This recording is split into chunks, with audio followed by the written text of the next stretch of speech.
अभी हम लोग स्टार्ट करने जा रहे हैं मास डिफेक्ट को जोरदार टाइप से। मैं आपको हम अभी मास डिफेक्ट समझाने वाले हैं और इससे आगे जो टॉपिक्स है बाइंडिंग एनर्जी और ये सब जो कि जिससे पे से सीबीएसई लगातार क्वेश्चंस पूछ रहा है, तो वो सब भी आपके लिए बहुत मतलब इंपॉर्टेंट है। वो सब टॉपिक्स मतलब जो अभी जो टॉपिक्स जो हम लोग न्यूक्लियर में पढ़ने वाले हैं वो बहुत इंपॉर्टेंट होने वाला है। Nuclear fission, fusion, binding energy का हम आपको इतना जोरदार एक्सप्लेनेशन देंगे जब उसका वीडियो आएगा तब। अभी हम लोग मास डिफेक्ट जोरदार टाइप से समझने वाले हैं। चलिए गाइस हम लोग वीडियो को स्टार्ट करते हैं। तो अभी हम लोग को पढ़ना है मास डिफेक्ट, है ना। तो पहले लिख लो टॉपिक का नाम मास डिफेक्ट।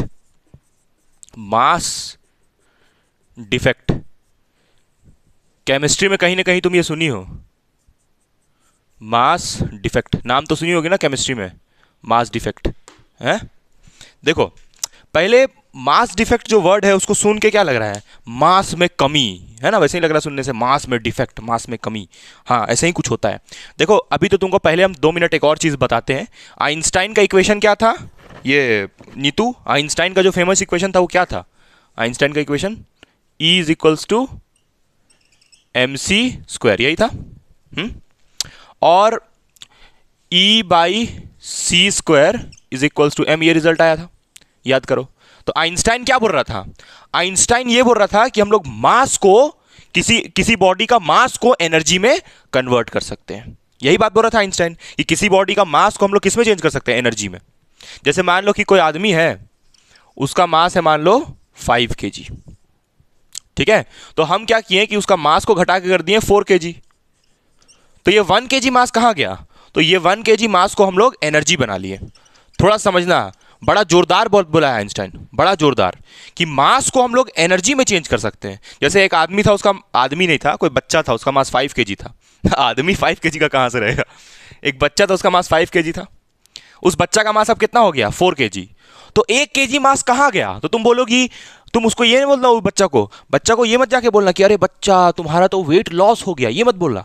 तुम उसको बोलना कि तुम एनर्जी रिलीज कर दिया। हाँ आइंस्टाइन ऐसा बोल रहा है कि किसी बॉडी का अगर मास कम हो रहा है, इसका मतलब ये है कि उसका एनर्जी कम हो रहा है। देखो मास और एनर्जी कैसा आ रहा है, डायरेक्टली प्रोपोर्शनल।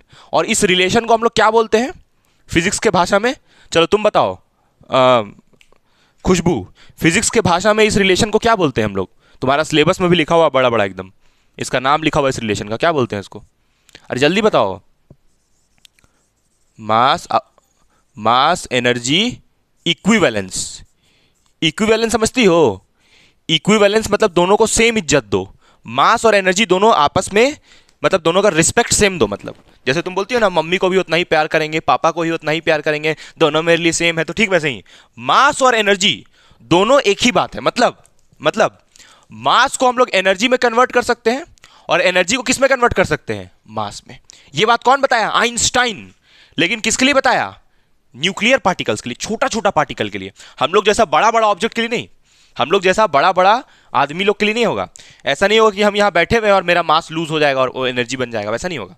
बड़ा बड़ा ऑब्जेक्ट्स के लिए, सॉरी छोटा छोटा ऑब्जेक्ट्स के लिए ये चीज एप्लीकेबल है कि मास को एनर्जी में कन्वर्ट कर सकते हैं, एनर्जी को मास में।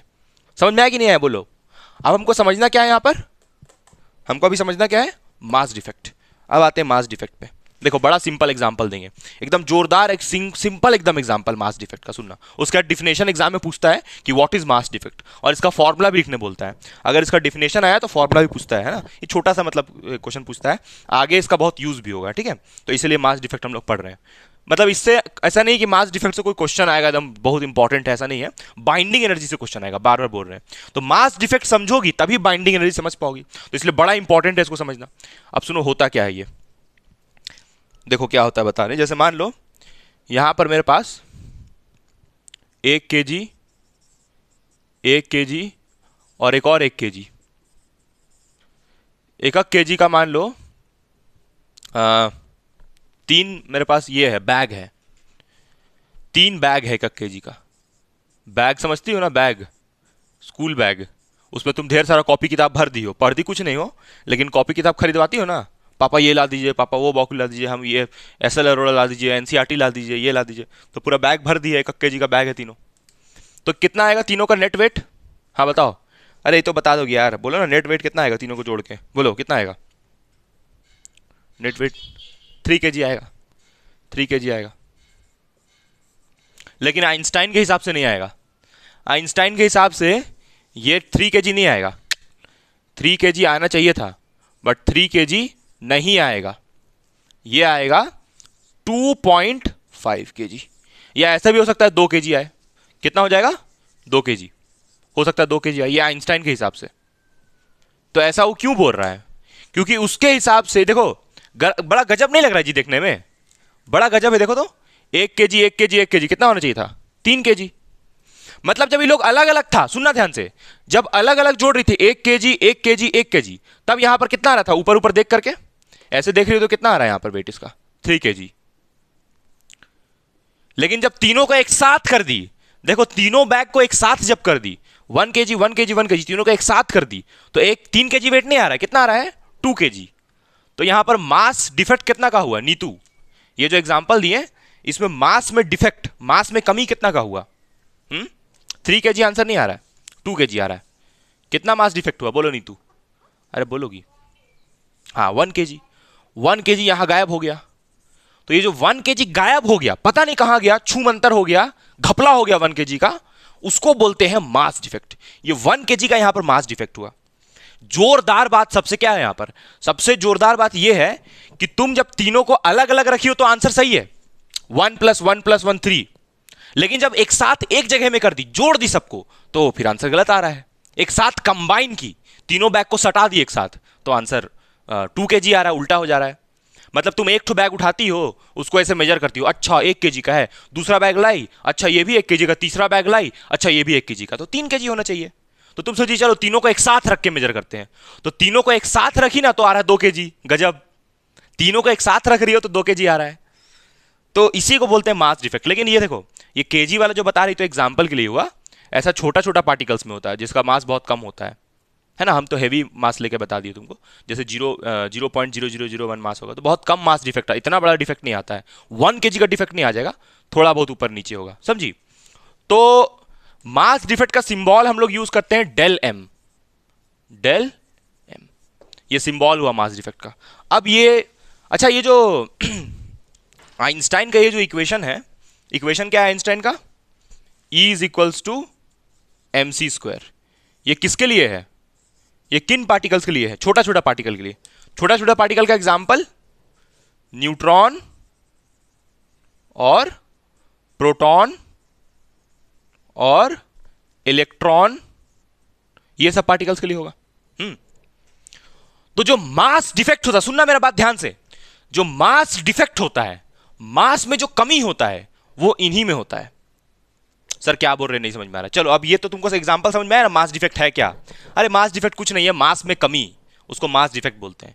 अब थोड़ा इसको साइंटिफिकली समझते हैं कि हम लोग को मास डिफेक्ट न्यूक्लियाई चैप्टर के अंदर क्यों पढ़ना है। ये जो न्यूक्लियाई चैप्टर हम लोग पढ़ रहे हैं उसमें मास डिफेक्ट क्यों पढ़ना है, उसको अब हम लोग समझते हैं। ठीक है, चलो इसको हटा रहे हैं अब हम, सिंपल एग्जाम्पल था ये मास डिफेक्ट को समझने के लिए। देखो आगे, जैसे अब सुनो, अब इसको साइंटिफिकली मतलब एक्चुअली क्या है ना यहाँ पर कि जो ये जो मास डिफेक्ट, सुनना, मास डिफेक्ट जो होता है वो छोटा छोटा पार्टिकल में होता है। ऐसा नहीं कि कल तुम बैग खरीद के ले आई, बोलोगी सर कल बताए थे कि इस बैग को एक साथ जोड़ने से उसमें मास डिफेक्ट आता है, तराजू में रख के उसको तौल रही हो, तो वैसा नहीं होगा। छोटा पार्टिकल्स के लिए जैसे न्यूट्रॉन प्रोटॉन, ये सबको एक साथ रखोगे ना तब डिफेक्ट आएगा। सर क्या बोल रहे हैं, चलो बता रहे। देखो जैसे मान लो यहाँ न्यूट्रॉन है, प्रोटॉन है, न्यूट्रॉन है, प्रोटॉन है, प्रोटॉन है, न्यूट्रॉन है, अलग अलग रखा हुआ है ऐसे ही। हाँ, तुम इन सबको अब जोड़ती हो एक साथ, इन सबको क्या करती हो, एक साथ जोड़ती हो। तो एक साथ जोड़ोगी तो क्या बनेगा, न्यूक्लियस। पढ़ी हो ना कि न्यूट्रॉन प्रोटॉन को जोड़ते हैं तो न्यूक्लियस बोलते हैं। पढ़ी थी पिछले बार कि number of neutrons plus number of proton क्या बनाता है, न्यूक्लियस। ये तो पता है ना, न्यूट्रॉन और प्रोटॉन को जोड़ने से क्या बनता है, न्यूक्लियस। तो जैसे यहां पर कितना न्यूट्रॉन है, 3, और 3 प्रोटॉन है, तो ये कौन सा एलिमेंट होगा, 3 न्यूट्रॉन 3 प्रोटॉन, कार्बन। कार्बन का होता है, हाँ कार्बन बोल सकती हूँ। कार्बन का एटॉमिक नंबर क्या होता है, नहीं कार्बन नहीं होगा ये, सॉरी। चलो ना, कोई भी एलिमेंट है, अभी टेंशन मत लो कौन सा एलिमेंट है। न्यूट्रॉन प्रोटॉन सब अलग था, इसको जोड़ दो एक साथ, जोड़ दी, neutron neutron proton neutron proton neutron proton. कितना प्रोटॉन है, 3 प्रोटॉन है, 3 न्यूट्रॉन है, एक साथ जुड़ गया। ये लो का यहां पर जो मास था, यहां पर जो मास था मान लो 1 kg था, ठीक है। और यहां पर क्या हुआ, मास इसका 1 kg नहीं था, 2 kg लेते, चलो यहां पर मास था ये लोग का 2 kg, और यहां पर आ रहा है मास 1.5 kg। तो मास डिफेक्ट कितना हुआ, मास में कमी कितना हुआ, कितना डिफेक्ट हुआ मास में, 0.5 kg। तो ये उन लोग का मास डिफेक्ट हुआ। तो यही एक्चुअली हो रहा है। अब सुनना, अब इसका ना, अब तुमको अब एग्जैक्टली बताते हैं टेक्निकल टर्म। टेक्निकल टर्म क्या यूज करोगी, इसको क्या बोलोगी, इसको बोलोगी तुम मास ऑफ न्यूट्रॉन्स। न्यूट्रॉन समझती हो ये अमीशा, न्यूट्रॉन्स किसको बोलती हो, जब प्रोटॉन न्यूट्रॉन एक साथ रहता है। न्यूट्रॉन लिख दिया ना, न्यूक्लियॉन्स होगा, न्यूक्लियॉन्स, न्यूक्लियॉन्स लिखना था। न्यूक्लियॉन समझती हो ना, जो लोग जो प्रोटॉन और न्यूट्रॉन को जब कंबाइन करते हैं तो क्या बनता है, न्यूक्लियॉन। देखो ऐसे समझो इसको, जैसे न्यूक्लियस लिखे हैं ना, तो वही लिख रहे हैं यहाँ पर, प्रोटॉन प्लस न्यूट्रॉन को जब कंबाइन करते हैं तो बनता है न्यूक्लियॉन, एक न्यूक्लियॉन बनता है। ठीक है, तो यहां पर ये क्या है, यहां पर देखो प्रोटॉन और न्यूट्रॉन मिलेगा तो क्या बनेगा, न्यूक्लियॉन। प्रोटॉन और न्यूट्रॉन मिलेगा तो क्या बनेगा, न्यूक्लियॉन। प्रोटॉन और न्यूट्रॉन मिलेगा तो क्या बनेगा, न्यूक्लियॉन। क्या यहां पर अभी न्यूक्लियस बना है, नहीं, देखो ना कोई बाउंड्री नहीं है, इन लोगों का वैसे ऐसे ही वेला है अभी, वैसे ही वेला। और ये सारा वेला प्रोटॉन न्यूट्रॉन को एक साथ जब जोड़ देंगे, मतलब एक न्यूक्लियस के अंदर डाल देंगे, तो अब इसको क्या नाम दोगी इन लोग को, मास ऑफ न्यूक्लियस। ये सिर्फ मास ऑफ न्यूट्रॉन था, ये सॉरी न्यूक्लियॉन था, क्योंकि ये लोग अलग अलग था। जब साथ में जोड़ो तो क्या बन गया, न्यूक्लियस। अकेले था तो न्यूक्लियॉन्स, साथ में जोड़ के एक जगह इकट्ठा कर दिए तो क्या बोलेंगे, न्यूक्लियस। अब हमको अभी नीतू बताएगी, अब हमको नीतू बताएगी अभी कि mass of nucleon, mass of nucleons मतलब जब ये लोग अलग अलग था, और मास ऑफ न्यूक्लियस जब ये लोग एक साथ न्यूक्लियस के अंदर आ गया, मास ऑफ न्यूक्लियस कौन बड़ा होगा दोनों में से, नीतू बताओ, बोलो नीतू कौन बड़ा होगा, न्यूक्लियॉन्स और न्यूक्लियस में कौन बड़ा है, क्या बोली,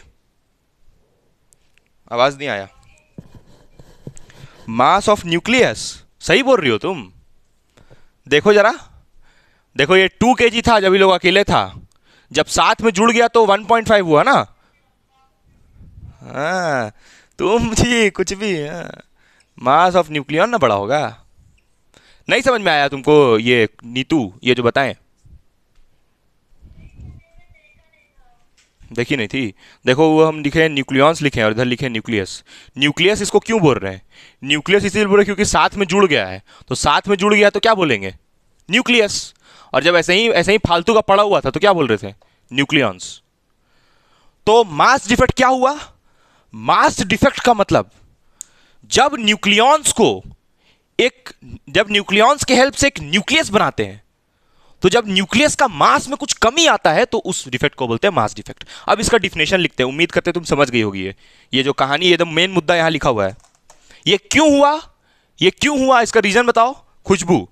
ये मास में कमी क्यों हुआ, मास में डिफेक्ट क्यों हुआ, बताओ ऐसा क्या हो गया कि मास में डिफेक्ट हो गया है। सोची हो कभी ऐसा हुआ क्या कि इन लोग का मास में डिफेक्ट हो गया है, बोलो बोलो बोलो बोलो। ये मास ये 2 kg था, यहां 1 kg आ रहा, गजब लग रहा है यार। ये 2 kg 0.5 कहां चल गया, ये 0.5 kg गया कहां। यहां पर तो जो कंजर्वेशन ऑफ मास है उसका वायलेशन हो रहा है, कंजर्वेशन ऑफ मास तो वायलेट हो रहा है। यहां पर इसका मास था 2 kg, यहां है 1.5। LHS RHS इक्वल कहां है, हैं? ये तो वायलेशन हो रहा है ना कंजर्वेशन ऑफ एनर्जी का, मतलब मास का कंजर्वेशन। सॉरी, तो तब भी क्या हुआ, छोटा पार्टिकल तब भी क्या हुआ, छोटा पार्टिकल है तब भी तो कंजर्वेशन ऑफ मास वैलिड होना चाहिए ना। इधर जब ये लोग जब अकेले था तो 2 kg था, साथ में जुड़ गया तो कितना होना चाहिए, 2 kg होना चाहिए साथ में जुड़ के भी, या फिर वो एनर्जी दिखना चाहिए। हाँ देखो सुनो, ये लोग को ना, ये लोग को एक साथ जोड़ने के लिए, सुनना मेरा बात, सुनना इंपॉर्टेंट पॉइंट, ये लोग को एक साथ जोड़ने में कुछ एनर्जी खर्च होता है, ये लोग को एक साथ लाने में कुछ एनर्जी खर्च होता है। और जो एक साथ लाने में एनर्जी खर्च हो रहा है उसको हम बोलते हैं बाइंडिंग एनर्जी। क्या बोलते हैं, बाइंडिंग एनर्जी। और इसको ऐसे डिनोट करते हैं, आया समझ में। यहां पर है देखो, ये जो मास था ना 1.5 kg, ये इसमें से कितना बच रहा था एक्स्ट्रा, कितना डिफेक्ट आया था 0.5। अब सुनना जोरदार बात, तुम बोलोगी कि सर ये तो एनर्जी लिखे हैं आप 0.5। ये तो एनर्जी, ये तो मास है 0.5। वही तो आइंस्टाइन बताया कि यहां पर ये जो 2 kg था, देखना ध्यान से, 2 kg पे ध्यान देना। तुम यहां देख रही हो नीतू जो बता रहे हैं, जैसे देखो यहां 2 kg था,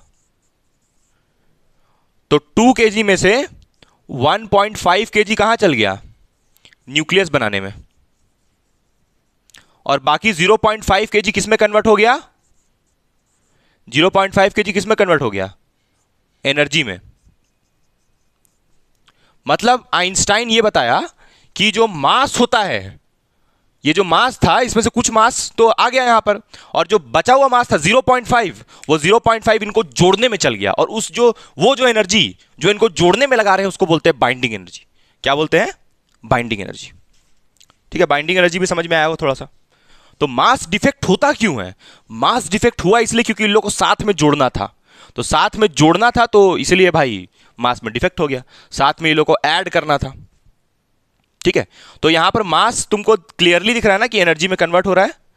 देखो ना, 2 kg मास, देखो ये एनर्जी है, इसका यूनिट क्या होगा? जूल। ये तो समझाने के लिए लिखे 0.5 kg, यहां पर ये एनर्जी बन गया है। ये तुमको आया नहीं, तू समझ में क्या बताएं हम, कि नहीं आ रहा समझ में? नहीं आ रहा है क्या समझ में? आया। तो ये जो है इसको लिख लो अभी समझने के लिए, बाइंडिंग एनर्जी। Binding energy. तो इसीलिए बोल रहे थे कि मास डिफेक्ट और बाइंडिंग एनर्जी इंटरलिंक्ड है। जो मास में डिफेक्ट होता है, सुनना, मास में जो कमी होता है वो किसके वजह से होता है? इन लोगों को बाइंड करने में। बाइंडिंग मतलब जोड़ना।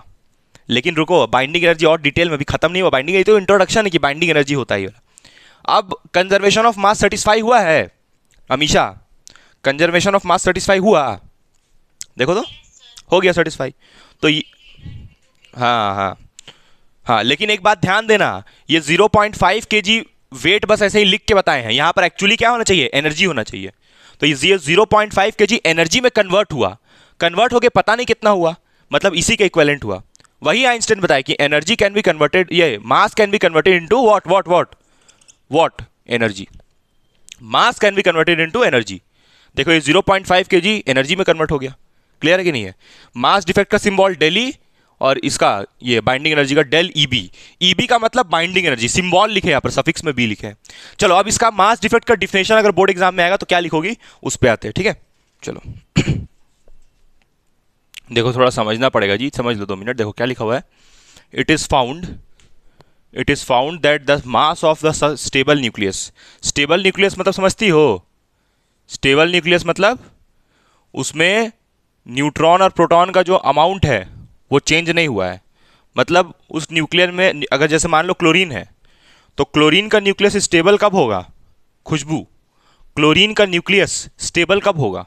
जैसे यहाँ लिखा स्टेबल न्यूक्लियस, तो क्लोरीन का न्यूक्लियस स्टेबल कब होगा? जब, हाँ नहीं नहीं नहीं नहीं, नहीं बाबू, वो नहीं। जब क्लोरीन के अंदर न्यूट्रॉन प्लस प्रोटॉन का जो सम है वो कांस्टेंट रहेगा। समझी? कितना होता है क्लोरीन का ये एटॉमिक मास? 35.5। एटॉमिक मास नहीं, मास नंबर 35.5 होता है ना। तो ये 35.5 ही रहना चाहिए, ये चेंज नहीं करना चाहिए। अगर ये चेंज किया तो ये अनस्टेबल न्यूक्लियस हो जाएगा। समझी? तो वही बोला है कि अगर कोई स्टेबल न्यूक्लियस है, is always less than the sum of masses of its constituent proton and neutron. वही जो तुमको बताएं यार, हम फिर से देखो यहाँ पर लिख दे रहे हैं पर। जैसे मान लो कि यहाँ पर एक प्रोटॉन है, एक न्यूट्रॉन है, फिर एक प्रोटॉन है, एक न्यूट्रॉन है। मान लो इसका मास कितना है? अभी लोग ऐसे ही है ना, अभी फिर रहा है, ऐसे ही फालतू का फिर रहा है। तो ये लोग का मास कितना था? मान लो 2 kg। कितना था? 2 kg। तो ये लोग जब कंबाइन करके न्यूट्रॉन प्रोटॉन बनाया, तब ये लोग का मास कितना हुआ?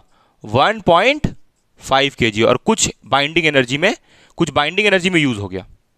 यही बता रहे हैं। अब सुनना क्या लिखा है, पढ़ो इसको। क्या लिखा हुआ है? Sum of masses of its constituent proton and neutron in free state. मतलब ये कौन सा स्टेट है? ये नीतू, ये जो जब ये लोग ऐसे ही फिर रहा है, ऐसे ही फालतू का भटक रहा है, तो इसको क्या बोलते हैं? Free state. देखो इसको फ्री स्टेट बोल रहे हैं। और ये लोग जब एक साथ जुड़ गया तो उसको क्या बोलोगी? Stable nucleus. तो ज्यादा मास किसका होगा नीतू? स्टेबल न्यूक्लियस का या फ्री स्टेट का? हाँ, फ्री स्टेट का ज़्यादा है। उसके बाद स्टेबल न्यूक्लियस का मास कम हो गया। क्यों कम हुआ? क्योंकि उन लोगों को बाइंड करने में, जोड़ने में वो एनर्जी लग गया, वो मास एनर्जी में कन्वर्ट हो गया। कुछ मास, कुछ मास कितना मास?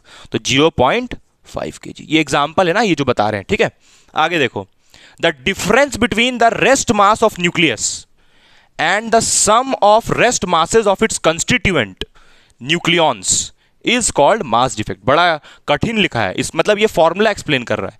देखो ये पहला जो था वही बताया कि दोनों का मास में डिफरेंस हो जाता है, दोनों का मास अलग अलग आता है। और बोल रहा है दोनों का, देखो क्या लिखा हुआ है, the difference between the rest masses, दोनों का मास को माइनस करो। माइनस करो तो डिफरेंस बोला है, तो माइनस करो तो कितना होगा? 2 kg माइनस ये कितना है? 1.5 kg। कितना आएगा? कितना आएगा? 0.5 kg। और इसी को तो हम बोल रहे हैं मास डिफेक्ट।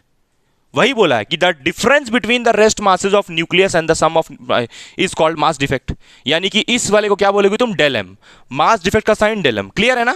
समझा दिया तुमको ये हम, ठीक है।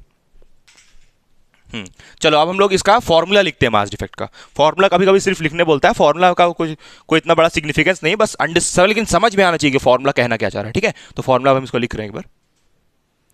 हाँ, ये देखना कि अगर हमको ये निकालना है तो इसको हम क्या लिखेंगे? Mass of neutron plus mass of proton. ये किसके क्या चीज के बारे में बात कर रहे हैं खुशबू? ये हम न्यूक्लियस का बात कर रहे हैं या फिर इसका?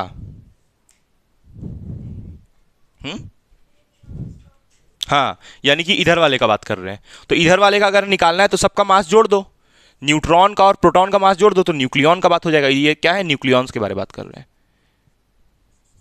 This is nucleons and this is nucleus. जब सब एक साथ जुड़ जाएगा तो भी न्यूक्लियॉन्स ही होगा, लेकिन एक न्यूक्लियस जैसा स्ट्रक्चर बन जाएगा, तो इसलिए न्यूक्लियस बोल रहे हैं। अब सुनो, mass of neutron plus mass of proton. हमको जानना है मास डिफेक्ट, हमको यहां पर निकालना क्या है? मास डिफेक्ट, यानी कि डेल एम। तो मास डिफेक्ट निकालने के लिए क्या करेंगे? इधर वाला का जो है मास उसको माइनस करेंगे। इधर वाला का कितना था जी? इधर वाला 2 kg। देखो यहां बता रहे हैं, एग्जाम्पल के साथ बता रहे हैं। देखो ये पूरा कितना है? 2 kg माइनस इधर वाले के लिए क्या लिखोगी? ये क्या है? न्यूक्लियस। तो न्यूक्लियस का मास को m लिख दे जी। ये जो न्यूक्लियस है उसका मास क्या लिख दे रहे हैं हम? m। और ये m का वैल्यू कितना होगा? 1.5 kg ना, 1.5 kg। और ये 2 kg और 1.5 kg को माइनस करोगी तो कितना आएगा? 0.5 kg आ जाएगा, ठीक है। कैमरा चल रहा है ना? तो ये देखो ऐसे फॉर्मूला लिख सकते हैं, बताओ ऐसे लिख सकते हैं, कोई दिक्कत नहीं ना। ये m का मतलब क्या है? मास ऑफ न्यूक्लियस, ठीक। अब देखना, अब थोड़ा समझना होगा। न्यूट्रॉन्स, ये न्यूट्रॉन्स जो होता है, न्यूट्रॉन्स उसको हम लोग किससे रिप्रेजेंट करते हैं? न्यूट्रॉन्स को n से। न्यूट्रॉन्स को किससे रिप्रेजेंट करते हैं? n से। तो यहां n लिख दें अमीशा, ये मास ऑफ न्यूट्रॉन्स की जगह n लिख दें। लेकिन गलत हो जाएगा, गलत है। गलत इसीलिए क्योंकि हमको यहां पर नंबर ऑफ न्यूट्रॉन नहीं चाहिए, मास ऑफ न्यूट्रॉन चाहिए, मास ऑफ न्यूट्रॉन। तो मास कैसे निकलेगा न्यूट्रॉन का? अगर हम नंबर ऑफ न्यूट्रॉन्स को मास ऑफ 1 न्यूट्रॉन से मल्टीप्लाई कर दे तो काम हो जाएगा। अगर हमको मास ऑफ न्यूट्रॉन चाहिए तो एक न्यूट्रॉन को मास से मल्टीप्लाई कर दो। नहीं समझ में आया? नहीं आया समझ में? नहीं आया? ये ठीक है। देखो तो अमीशा, मास ऑफ न्यूट्रॉन निकालने के लिए एक न्यूट्रॉन लिए, मतलब जो नंबर ऑफ न्यूट्रॉन है, ये n का मतलब क्या है? नंबर ऑफ न्यूट्रॉन्स, और उसको मास ऑफ 1 न्यूट्रॉन से मल्टीप्लाई किए तो पूरे न्यूट्रॉन का मास आ जाएगा, मास ऑफ न्यूट्रॉन्स आ जाएगा। यहां से मास ऑफ प्रोटॉन्स निकालना है तो प्रोटॉन को किससे डिनोट करती हो खुशबू? प्रोटॉन को किससे डिनोट कर रही हो? p से। तो प्रोटॉन को p लिख दे, और किससे मल्टीप्लाई करोगे इसको? मास ऑफ 1 प्रोटॉन से। तो मास ऑफ प्रोटॉन से मल्टीप्लाई कर दोगी इसको तो ये मास ऑफ प्रोटॉन आ जाएगा, मास ऑफ प्रोटॉन्स आ जाएगा, सॉरी प्रोटॉन नहीं, मास ऑफ प्रोटॉन्स निकल जाएगा। अगर अगर प्रोटॉन का नंबर को तुम मास ऑफ प्रोटॉन से मल्टीप्लाई करोगे तो। ये नहीं आ रहा क्या समझ में, ये वाला जो बताया अभी? हाँ, देखो हम ये बोल रहे हैं कि यहां पर तुमको ना मास ऑफ न्यूट्रॉन्स चाहिए, मतलब ये सारे न्यूट्रॉन्स का मास चाहिए, तो तुम नंबर ऑफ न्यूट्रॉन्स लिख लो यहां पर है, उसके बाद मास ऑफ न्यूट्रॉन से मल्टीप्लाई कर दो उसको, समझी? ये n का मतलब नंबर ऑफ न्यूट्रॉन्स है, ठीक है? तो नंबर ऑफ न्यूट्रॉन से मल्टीप्लाई कर दोगी मास ऑफ न्यूट्रॉन को, तो काम हो जाएगा। और यहां पर मास ऑफ प्रोटॉन के लिए क्या करोगी, एक प्रोटॉन्स को ले लो और उसको मास ऑफ प्रोटॉन से मल्टीप्लाई करो। और मास ऑफ न्यूक्लियस को क्या लिखोगी, m, मास ऑफ न्यूक्लियस को m लिखो। थोड़ा इसको और आगे खोलते हैं तब तुमको और क्लियर होगा, ठीक है? फॉर्मूला जैसे लिखा रहता है वैसे लिखते हैं। हाँ देखो ये n थोड़ा सा कंफ्यूजिंग लग रहा है, एक काम करते हैं इसको z लिख लेते हैं, एक काम करते हैं इसको z लिख लेते हैं। तो z लिखेंगे तो क्या समझ में आएगा, ये z लिखने से z यहां पर तो फिर एटॉमिक नंबर हो जाएगा। तो न्यूट्रॉन्स को ऐसे रिप्रेजेंट नहीं करते। रुक जाओ। चलो अभी हमको ये बताएगी खुशबू कि अगर हमको न्यूट्रॉन्स निकालना है तो क्या करते हैं हम, न्यूट्रॉन्स निकालने का फॉर्मूला क्या लिखते हैं, बोलो? न्यूट्रॉन्स निकालने का फॉर्मूला, हाँ, mass number minus atomic number, बोल सकती हो? न्यूट्रॉन्स निकालने का formula mass number minus atomic number. तो ये न्यूट्रॉन्स निकालने का फॉर्मूला हम लिख दिए यहां पर, mass number minus atomic number, और m से मल्टीप्लाई किए। फिर ये प्रोटॉन निकालने का तरीका, प्रोटॉन, अच्छा प्रोटॉन का मतलब क्या है तुम बताओ अमीशा? क्या प्रोटॉन को हम एटॉमिक नंबर के बराबर बोल सकते हैं? क्या प्रोटॉन्स का नंबर को हम एटॉमिक नंबर के बराबर बोल सकते हैं? हाँ, क्योंकि जैसे जो क्लोरीन है, क्लोरीन का एटॉमिक नंबर कितना होता है, 17, और इसमें प्रोटॉन भी कितना होता है, 17। तो इसलिए इस प्रोटॉन को हटा करके हम यहां पर क्या लिख सकते हैं, एटॉमिक नंबर। और ये तुम्हारा मास डिफेक्ट का क्या बन गया, formula. This is the formula for mass defect.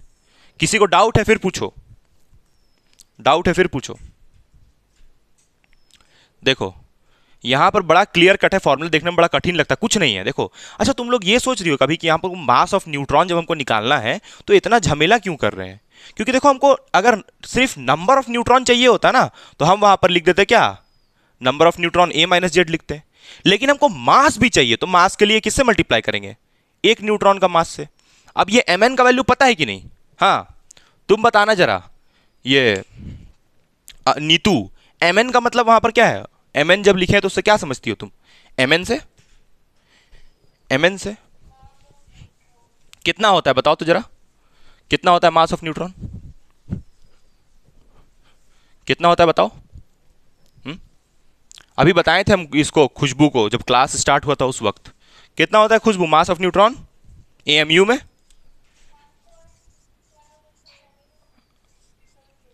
तो 1 AMU लिखते हैं ना इसी को। और मास ऑफ प्रोटॉन कितना होता है?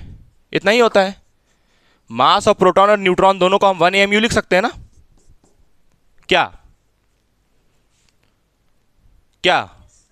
इसीलिए यहां पर देखो ऐसे लिख रहे हैं जी, इसीलिए ऐसे लिख रहे हैं ताकि यहां पर जो मास ऑफ न्यूट्रॉन है ना वो AMU में आए आंसर, और जो मास ऑफ प्रोटॉन है वो भी AMU में आए। इसीलिए यहां पर इससे मल्टीप्लाई कर रहे हैं, आया समझ में? ताकि यहां पर जो मास आए उसका यूनिट में क्या लगे, AMU, क्योंकि मास हमेशा AMU में मेजर होता है। तो AMU लाने के लिए हम यहां पर ये सब लिख रहे हैं, मतलब मास ऑफ न्यूट्रॉन और प्रोटॉन, ताकि यहां पर AMU यूनिट में आ जाए। क्लियर है कि नहीं है? बस यही सिंपल सा फॉर्मूला है। अब आगे हम लोग चलते हैं आगे प्रोसीड करते हैं। तो एक बार यहां पर क्या बोल रही हो? न्यूमेरिकल में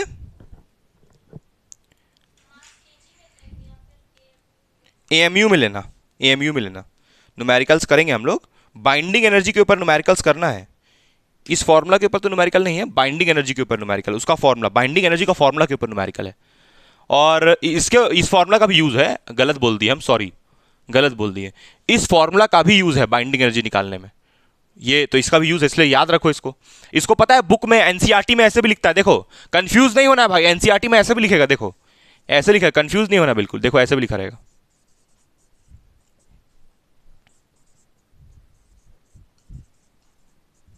एक ही बात है ना, ये क्या नाम है, नीतू, एक ही बात है ना। देखो इसको सामने लिख दिया, इसको पीछे, है ना? हाँ अब जरा ये बताओ, यहां पर ये जो Z है नीतू, ये Z एटॉमिक नंबर को डिनोट कर रहा है, एटॉमिक नंबर को, वो हमको पता है, हमको पता है कि एटॉमिक नंबर को डिनोट कर रहा है, लेकिन तुम यहां पर Z किसके जगह पे लिखी हो? क्या चीज को समझाने के लिए यहां पर तुम Z लिखी हो? बोलो। नंबर ऑफ, हाँ, और यहां पर ये जो A माइनस जेड लिखी हो, ये A माइनस जेड किसके लिए लिखी हो? Good good, number of neutrons, good. और ये M, M, ये M, हाँ, मास ऑफ न्यूक्लियस।